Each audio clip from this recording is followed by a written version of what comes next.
call for questions on technobuffalo.com. You can leave your question in that post comments. Otherwise, you can send them to me any time of the day or night at technobuffalo or at ashleyesketh on Twitter. Just use the hashtag AskTheBee so I can see it and usually answer between 3 and 5 questions every episode. Let's get answering. This is Ask the Buffalo.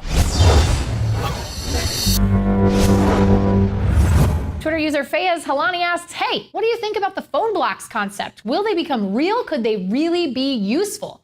Thanks. Well, I think Phoneblocks is a really nice idea. I think idealistically, yes, it would of course be great to sort of put together your phones and have this sort of motherboard in the middle and then you sandwich everything together with your favorite parts. Idealistically, great idea. Unfortunately, I think realistically, it's not exactly a great plan because here's a couple of hurdles that you're gonna have to get through. You're gonna have to get through OEMs making parts for this. So let's say you want a Lumia camera. So well, now Nokia has to make a camera that is compatible with that. And in addition to having those pieces, you also need to have a software kit that's gonna be able to be programmed to recognize all of those parts. Really, at the end of the day, I think that it's a really good idea, but unfortunately, I don't think we'll be seeing anything like that in the near future. However, I do think that at some point in our lives, putting together a cell phone is going to be the same type of process as building your own desktop computer. Who knows? Maybe we'll use a Linux OS or something that's also open source. You could use Android to build your phone. So it'll be a really interesting thing to see if it happens at any point, but I don't know that Phoneblocks is something that will come to pass officially. Twitter user D. Maroth says, how important is iOS 7 adoption to Apple?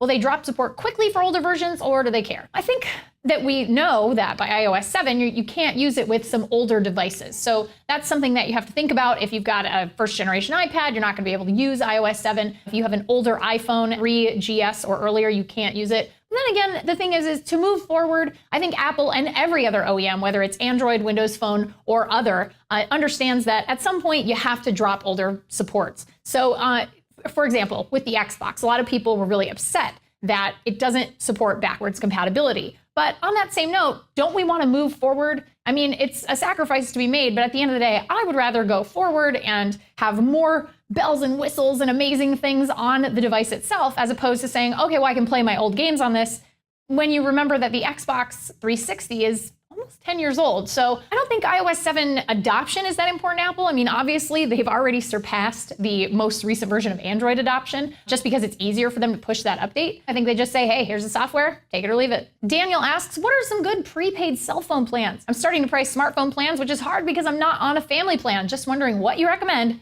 Thanks. My recommendation is actually something that I've recommended quite a few people recently. T-Mobile actually has a prepaid plan. It's kind of hidden on the website. $30 a month. You get a lot of data, you get unlimited data. It's a whole bunch of data, or up to, I think it's like up to 5 gigs before they start throttling you. And it's $30 a month and you get like 100 minutes. I'm not one who uses my phone to talk a lot. I just use data all the time. So it's a great plan for anybody who doesn't really use their phone as a phone, or if you have a device that supports Wi-Fi calling, that's another thing that you could totally use on T-Mobile.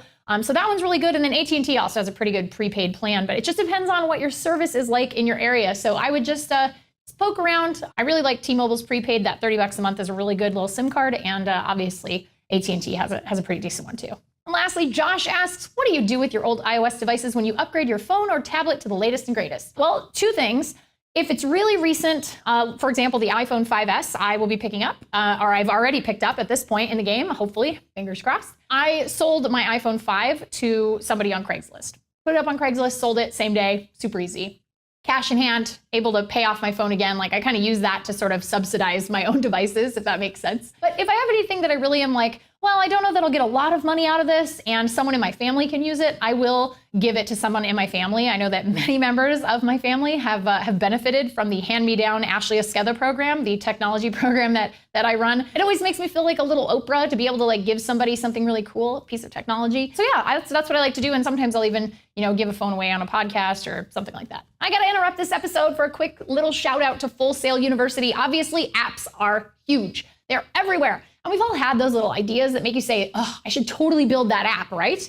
Well, Full Sail University's online mobile development bachelor's degree program can teach you how to make an app from concept to post-launch marketing. Or even better, you do the whole thing from the comfort of your own home via Full Sail's online education platform. With Full Sail's mobile dev program, you learn both sides of app development for iOS and Android, creating your app with advanced programming languages, and then launching and managing the business of your app once it's complete. But Ashley, you say I don't have a good enough computer to run lines of advanced code and I can't afford all that expensive software. You know what? That's okay because Full Sail's Project Launchbox program gives students a MacBook Pro preloaded with industry software plus iOS and Android devices to test your app on. Now, if you're ready to make that killer app and you're interested in learning more about Full Sail's online degree program, head over to fullsail.edu/technobuffalo. Well, that's it for this week's Ask the Buffalo. Thank you so much for watching.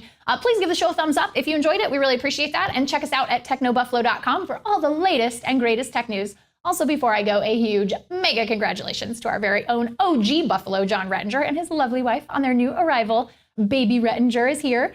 Send your love in the comments because I know he reads them. And until next week, I'm Ashley Esqueda. See you next time.